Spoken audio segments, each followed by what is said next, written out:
everyone, I am Puneet Dhawan. Welcome to my YouTube channel Commerce Lectures. So guys, in this video I am going to talk about how you can prepare a salary sheet in Excel without any complexities. Okay, so let's get started. So before start this particular video, I would recommend you, if you are new in this channel, so please subscribe my channel and just press the bell icon which is next to the subscribe button. Okay, so let's get started.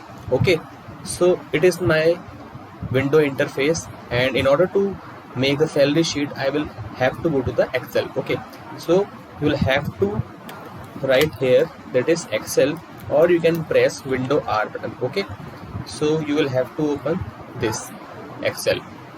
Okay, now it is getting open.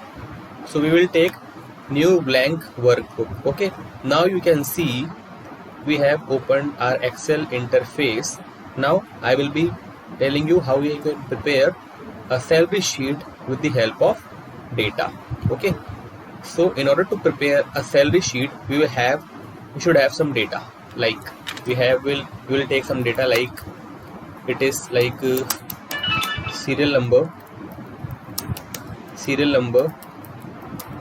name of employee, which would be required in the salary sheet. Name of employee, their designation. Okay, after designation there is status. I will be telling you how I can take this. Okay, status के बाद their fixed salary, or we can say fixed basic. Fixed basic, after that fixed basic, it would be like OT. No, after fixed basic it would be like just their pay days, means how much days people worked. After that their current month basic, their OT, and we will calculate their current month basic, means how much amount that has been paid by the employer in 1 month to the employee. Okay, current month basic. After that there would be a HRA, TA, DA, that is DNS allowances. We will be talking to them one by one. Okay, so just please be in the video. TA, DA, their gross salary,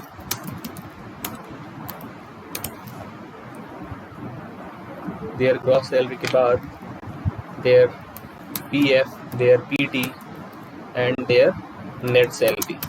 So although we have taken various kinds of parameters that would be required in order to calculate their salary, but it could be differ from department to department. Okay, so in order to make it attractive, we will add one row. Okay, in order to add one row, you have to move your cursor here and just press Alt I R. Okay, or you can press Ctrl plus as well. Alt I R. Here you can write, that is salary sheet. Select this and write salary sheet. Okay, and now in order to make it in the center, you will have to select this and just press merge and center. Okay, after merge and center you can just make it bold, like from here B. Okay, and you can also increase their size as well, like this, so it would be various kinds of attractiveness. So here I'll be taking the data of 5 employees. Okay, in order to just make you understand how you can prepare the salary sheet. Okay, so we'll take 1, 2, and after that you will have to scroll this in order to get the data, like 5. Now here I am just mentioning the name of employee, that is suppose Udit, Suresh, Ishita, Komal, or Neeraj. Okay, their designation. Suppose Udit is manager,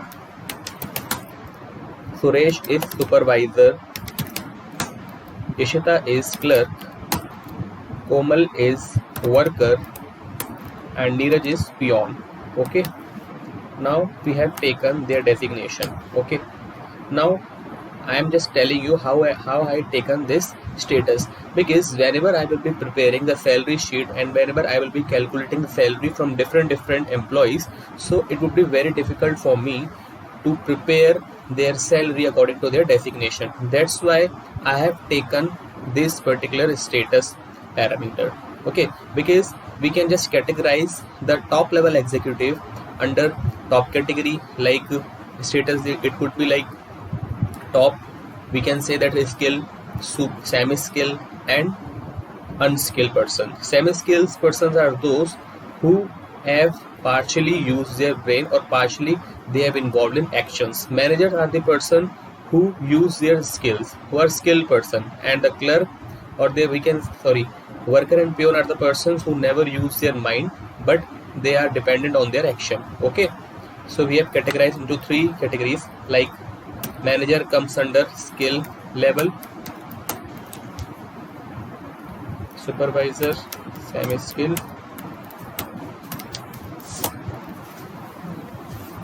clerk semi skill, worker unskilled, peon unskilled. Okay, and their fixed basic is 40,000. Semi skill person, that is Suresh, is 35,000. Clerk is 30,000. Sorry, 30,000. Worker is 24,000 and peon is 18,000. Okay, and after that we will calculate their pay days. Okay, because we will have to pay the salary to the employees according to their pay days. Now I will tell you what is the difference between fixed basic and current month basic. Usually when a company hire a new recruit persons, so they never pay directly salary to their employees. Usually they will just drafting their CTC, that is cost to company, means how much a company is paying to the employees annually, like their fringe benefits, their salary, their accommodation as well. Okay, suppose a company is paying 5 lakhs on the employees, so it is their CTC. Okay, and normally the salary would be paid to the employees according to their pay days. Okay, suppose it came 30 days and it came 20 days, it came 25, 26 and it came 30 days. Okay, so if the employee is not getting any kind of leave, so company will paying their fixed basic wholly to their employees. But on the other end, if the employees taken the leave, so the employee will be paid according to their pay days. Okay, OT, that is overtime. Suppose skilled person never required to do the overtime. Suppose it has never taken any kind of overtime. Okay, and it done 50 hours, 20, 42 hours, 70 hours OT, and Neeraj has done 80 hours in 1 month. Okay, so here I will be letting you know that how you can prepare the current month basic amount.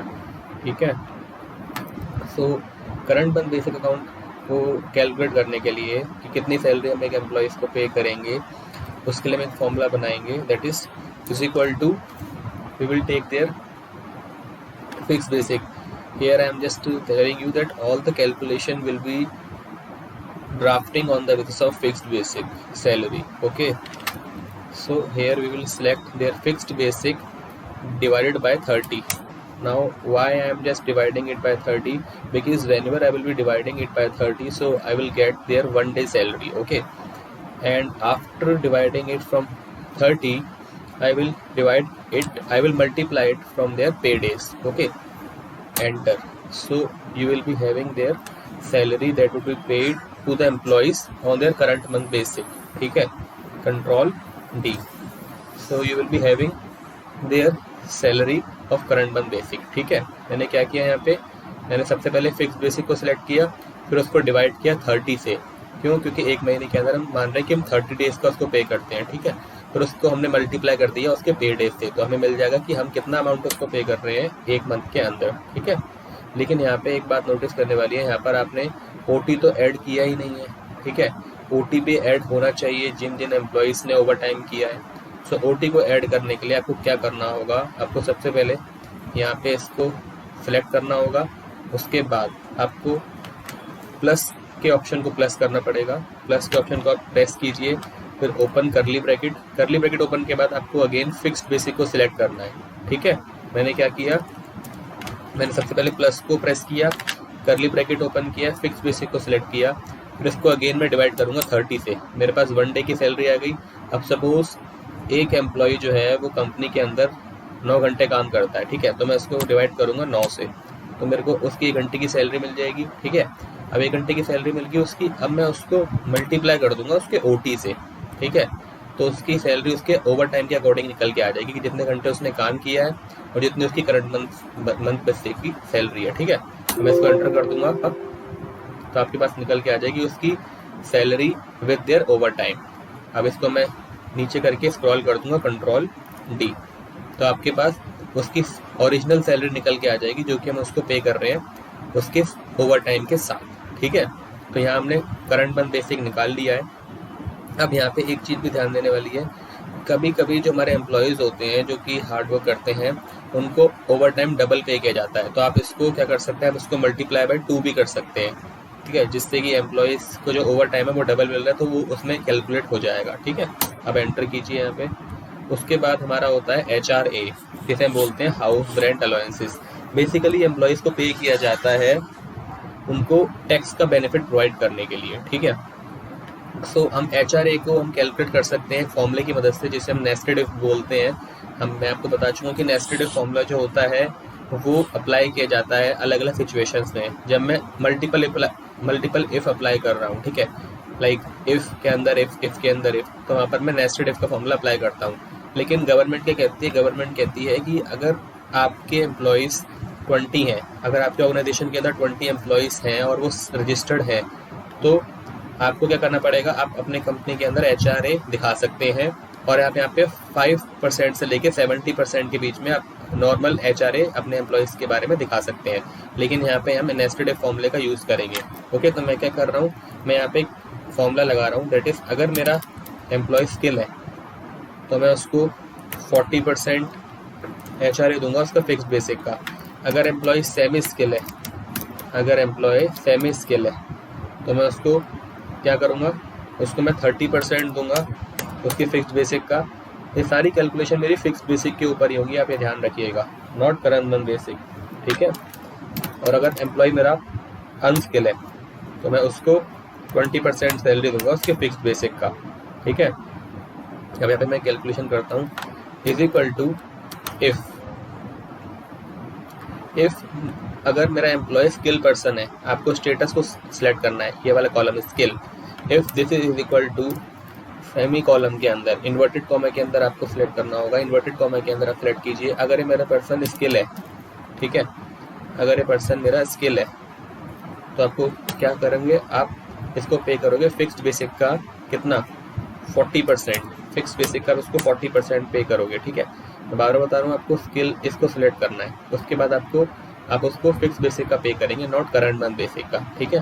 Comma if अगर मेरा यही employ is equal to unskill है, sorry अगर ये मेरा semi skill है, तो मैं इसको कितना पे करूँगा, फिक्स बेसिक का 30% पे करूँगा मैं, ठीक है। कॉमा इफ ये व्यक्ति अगर मेरा इज इक्वल टू अनस्किल है, अगर ये मेरा अनस्किल है तो मैं इसको पे करूँगा, तो मैं इसको फिक्स बेसिक का 20% पे करूँगा, ठीक है। एंटर करिए, आपके पास अमाउंट निकल के आ जाएगी, जितना मैं पे करूँगा उसको HRA according to their percentage, ठीक है। तो मैं इसको नीचे करूँगा, कंट्रोल D प्रेस करूँगा तो उनका पूरा निकल के आ जाएगा जो मैं HRA उनको पे कर रहा हूँ उनके स्किल, उनके डेजिग्नेशन के अकॉर्डिंग, ठीक है। तो ये मैंने HRA कैलकुलेट कर लिया। उसके बाद आता है मेरा TA, जिसे हम बोलते हैं ट्रैवलिंग अलाउंसेस। ट्रैवलिंग अलाउंसेस क्या होता है? एक प्रकार से जिन एम्प्लॉयज़ को उसकी कंपनी के द्वारा एकोमोडेशन दिया जाता है, ट्रैवल का, ट्रांसपोर्ट अलाउंसेस, तो उसको हम यहाँ पे कैलकुलेट कर सकते हैं। ठीक है, इसमें क्या होता है, सरकार ने एक वो बना रखा है रूल कि अगर अपने एम्प्लॉयज़ को आप साल के अंदर 9,600 रुपीज़ पे करते हैं तो वो टोटली एग्जैम्प्ट होगा टैक्स से। ठीक है, लेकिन अगर आप उसको 9,600 से ज़्यादा अगर आप पे कर रहे हैं साल में, तो वो उसमें से क्या होगा, उस अमाउंट में से 9,600 डिडक्ट होकर जो बाकी का अमाउंट होगा उस पर टैक्स आपको पे करना होगा। ठीक है, तो इसको भी हम नेस्टेड इफ के फॉर्मूले से ही अप्लाई करेंगे। ठीक है, इज इक्वल टू इफ, अगर इसको मैं यहीं से करूँगा fix basic according, is equal to, अगर यहाँ मेरा स्किल पर्सन है, सॉरी गलती हो गई, इज इक्वल टू इफ, अगर ये व्यक्ति मेरा इज इक्वल टू स्किल है, ठीक है, तो मैं उसको फिक्स बेसिक का कितना पे करूँगा, मैं उसको फिक्स बेसिक का 10% ट्रैवलिंग अलाउंसेस पे करूँगा, कॉमा इफ, अगर ये व्यक्ति मेरा इज इक्वल टू अनस्किल है, सॉरी, अगर ये व्यक्ति मेरा is equal to semi skill है, ठीक है, तो मैं उसको फिक्स्ड बेसिक का कितना पे करूँगा, 8%, कॉमा इफ, अगर ये मेरा व्यक्ति इज इक्वल टू अनस्किल है, तो मैं उसको फिक्स्ड बेसिक का कितना पे करूँगा, 6%। ठीक है, एंटर करूँगा तो मेरा अमाउंट निकल के आ जाएगा जो मैं उसको ट्रैवलिंग अलाउंसेस पे कर रहा हूँ। आप देख सकते हैं 4,000 यहाँ मैं पे कर रहा हूँ, और नीचे करके स्क्रॉल करूँगा, कंट्रोल D प्रेस करूँगा तो सारा अमाउंट निकल के आ जाएगा जो मैं उसको पे कर रहा हूँ अपने एम्प्लॉयज़ को। अगर मैं यहाँ पे देखोगे तो यहाँ पे मैं 4,000 पे कर रहा हूँ महीने के अंदर, लेकिन अगर इसको मैं 12 से मल्टीप्लाई करूँगा तो 12 इंटू 4 48,000 आ जाएगा। ओके, तो 48,000 में से 9,600 को डिडक्ट करके जो बाकी अमाउंट होगा वो टैक्सेबल होगा। ठीक है, इस तरीके से इसको हम कैलकुलेट करते हैं। उसके बाद आता है मेरा डियरनेस अलाउंसेस। ठीक है, अब आता है मेरा डियरनेस अलाउंसेस। डियरनेस अलाउंसेस क्या होता है? ऐसा अमाउंट जो कि आपकी सैलरी में इंक्रीज किया जाता है जब इन्फ्लेशन होती है, जब महंगाई आती है, तो एम्प्लॉयर्स के द्वारा, कंपनीज के द्वारा आपकी सैलरी में अमाउंट को बढ़ा दिया जाता है। नॉर्मली अभी वो 2022 के अंदर 4% इंक्रीज कर दिया गया है। ठीक है, जो कि फिक्स बेसिक पे इंक्रीज होता है। ठीक है, तो यहाँ पे मैं डियरनेस अलाउंसेस मुझे किस तरीके से कैलकुलेट करना होगा, इज इक्वल टू का साइन लगाइए, फिक्स बेसिक को सिलेक्ट कीजिए, मल्टीप्लाई करके 4% आप इसको सिलेक्ट कर दीजिए, एंटर, तो आपके निकल के आ जाएगा 1,600 रुपीज़ आप मंथली पे कर रहे हैं अपने एम्प्लॉयज़ को उसकी सैलरी पर। ठीक है, उसका इंक्रीमेंट हो रहा है उसकी सैलरी पर, लेकिन ये तो आपका मंथली है। लेकिन अगर आप एनुअली पे करते हो अपने एम्प्लॉयज़ को, तो आपको क्या करना होगा, एनुअली पे करने के लिए आपको यहाँ पे E4 को डिवाइड करना होगा 2 से। ओके, क्यों? क्योंकि जब आप एनुअली निकालते हो डियरनेस अलाउंस से तो वो हाफ सैलरी पे निकलता है। ठीक है, यानी कि 40,000 का हाफ 20,000, ठीक है, divide by 2 and divided by 12, आपको अमाउंट पता चल जाएगा कि आप कितना पे कर रहे हो उसको एनुअली।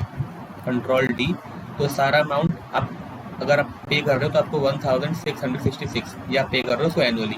लेकिन नॉर्मली कंपनी से करती हैं, अभी मंथली पे करते हैं अपने एम्प्लॉयज़ को, तो आप E4 की जगह आप यहाँ पे मल्टीप्लाई बाई कितना कर सकते हैं, 4%। ओके, एंड एंटर कर सकते हैं इस तरीके से, कंट्रोल D, तो सारा अमाउंट निकल के आ जाएगा जो आप अपने एम्प्लॉयज़ को पे कर रहे हो in the form of dearness allowances. ठीक है, अब आता है मेरा ग्रॉस सैलरी। ग्रॉस सैलरी क्या होती है?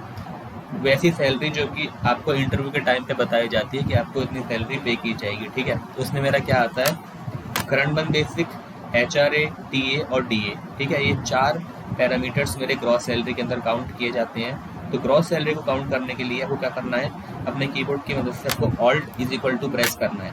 अब ऑल्ट इज इक्वल टू जैसे आप प्रेस करेंगे, जो एक्सेल है वो फिक्स बेसिक को और पे डेज और OT को भी काउंट कर लेगा। क्यों? क्योंकि ये नंबर्स की फॉर्म में है। अगर ये मेरे अल्फ़ाबेटिकल ऑर्डर में होते तो एक्सेल उसको नहीं लेता, बिकॉज एक्सेल है AI, आर्टिफिशियल इंटेलिजेंस। ठीक है, तो हमें इसको सिलेक्ट करना पड़ेगा इस तरीके से, एंड एंटर। ठीक है, अब आप इसके नीचे को स्क्रॉल कीजिए, कंट्रोल D, तो आपके पास अमाउंट निकल के आ गया जो आपको इंटरव्यू के टाइम पे बताई जाती है कि आपको इतनी सैलरी पे की जाएगी। ठीक है, अब इसमें से मुझे provident fund and personal tax को माइनस करना होता है जब मेरी नेट सैलरी निकल के आती है। अब प्रोविडेंट फंड क्या है? प्रोविडेंट फंड एक सेंट्रल गवर्नमेंट की स्कीम है जिसके अंदर क्या किया जाता है कि कुछ पैसा आपकी सैलरी से हर महीने कटता है, ओके, जो कि आपको फ्यूचर रिटायरमेंट बेनिफिट देता है। आप इसको क्या कर सकते हैं, आप इसको हर 6 महीने के बाद मेडिकल इमरजेंसी केस में या आपको अगर निकालना हो तो आप 6 महीने के बाद इसको निकाल सकते हैं, ठीक है। इसमें क्या होता है, एम्प्लॉयज़ पे कुछ पैसा कटता है उसकी सैलरी से और कुछ उतना ही अमाउंट एम्प्लॉयर पे करता है, ठीक है, और दोनों का अमाउंट मिलके आपके जो सेविंग अकाउंट है उसमें जमा होता जाता है। तो जब आप रिटायर होते हो तो उस टाइम पे आपको पैसा पे कर दिया जाता है, ठीक है। नॉर्मली अभी जो लिमिट है वो 1800 रुपये है, ओके। अगर आपकी सैलरी 15,000 रुपये से ज़्यादा है तो यू विल हैव टू पे 1800, okay, in the form of provident fund, okay. But if your salary is less than 15,000, suppose if your salary is 10,000, so you will be paying 12% of their salary, okay, which is to be considered as ceiling and it is actual, okay. So how you would be calculating is equal to, if अगर आपकी salary, अगर आपका ये जो fixed basic है, अगर आपकी salary 15,000 से ज़्यादा है तो आपको कितना पे करना पड़ेगा, यहाँ पे कॉमा लगा के 1800, हम सिंपल लेंगे, हम यहाँ पे इज इक्वल टू का साइन लगाएंगे, क्यों? क्योंकि हम सिंपल कह रहे हैं। अगर आपकी सैलरी 15,000 से ज़्यादा है तो आपको 1800 पे करना है। On the other end, if your salary is low from 15,000, so you will be paying 12% of your salary which is to be considered ceiling, ठीक है, कॉमा 12%, कॉमा आपको फिर से इसको सिलेक्ट करना है और मल्टीप्लाई का साइन लगा के आप यहाँ पे लगाएंगे 12%, ठीक है। अब आप इक्वल टू का साइन लगा दिया, एंटर कर दीजिए। अब इसको नीचे कंट्रोल डी प्रेस कीजिए तो आपके पास अमाउंट निकल के आ गया कि कितना आप प्रोविडेंट फंड पे कर रहे हैं। लिमिट याद रखिएगा, अगर आपकी सैलरी 15,000 से ज़्यादा है तो आपको 1800 पे करने हैं। अगर आपकी सैलरी 50,000 से कम है, सपोज 10,000 है, 11,000 है, 12,000, तो आपको 12% पे करना पड़ेगा आपकी फिक्स्ड बेसिक का, ठीक है। यहाँ पे आप देख सकते हैं प्रोविडेंट फंड हमारा 1800 ही पे किया जा रहा है, क्यों? क्योंकि यहाँ पे सबकी सैलरी 15,000 से ज़्यादा है। लेकिन अगर मैं यहाँ पे सैलरी किसी की 12,000 कर दूँ, ठीक है, तो यहाँ पर जो मेरा प्रोविडेंट फंड है वो उसी के अकॉर्डिंग आ जाएगा ऑटोमेटिकली, क्यों? क्योंकि यहाँ पे मैंने कंडीशन सेट कर रखी है, ठीक है। अब मैं इसको पहले ऐसा कर देता हूँ with the help of control Z, ठीक है। होता है मेरा प्रोफेशनल टैक्स। प्रोफेशनल टैक्स ये ऐसा टैक्स होता है जो कि नॉर्मली टॉप एग्जीक्यूटिव पोजीशंस के ऊपर लगाया जाता है। Suppose if the person is designated on the position of CEO, manager, so he or she will be liable to pay professional tax, okay, like currently it is 200, okay. अगर आपकी salary limit 10,000 से ज़्यादा है तो आपको 200 पे करना होगा in the form of professional tax. लेकिन अगर आपकी सैलरी 10,000 से कम है, सपोज 7,500 है या 7,500 से ज़्यादा है, 10,000 के बीच में आती है, तो आपको 1,175 रुपीज़ आपको पे करने होंगे, 175 रुपये आपको पे करने पड़ेंगे महीने के अंदर, ठीक है। लेकिन अगर आपकी सैलरी 7,500 से कम है तो आपको प्रोफेशनल टैक्स पे करने की नीड नहीं है, क्योंकि ये जो प्रोफेशनल टैक्स होता है ये केवल टॉप लेवल एग्जीक्यूटिव की पोजीशन पे लगता है, ठीक है। लेकिन फरवरी के मंथ में क्या होता है, फरवरी के मंथ में जो प्रोफेशनल टैक्स होता है वो 300 हो जाता है, क्यों? क्योंकि फरवरी का महीना 28 डेज का होता है और आप सैलरी 30 डेज की लेते हैं, ठीक है। तो इसलिए सरकार फरवरी के महीने में 300 रुपये आपसे चार्ज करती है in the form of professional tax, ठीक है। और ये जो प्रोफेशनल टैक्स होता है ये स्टेट गवर्नमेंट के द्वारा कलेक्ट किया जाता है। अब यहाँ पे हम क्या कर सकते हैं, इज इक्वल टू इफ अगर आपकी जो सैलरी है फिक्स्ड बेसिक, अगर आपकी 10,000 से ज़्यादा है, अगर आपकी सैलरी 10,000 से ज़्यादा है, ठीक है, आपको कितना पे करना है, 200, कॉमा अगर आपकी सैलरी 10,000 से कम है, कॉमा इफ अगर आपकी यही सैलरी कम है, अगर आपकी सैलरी ये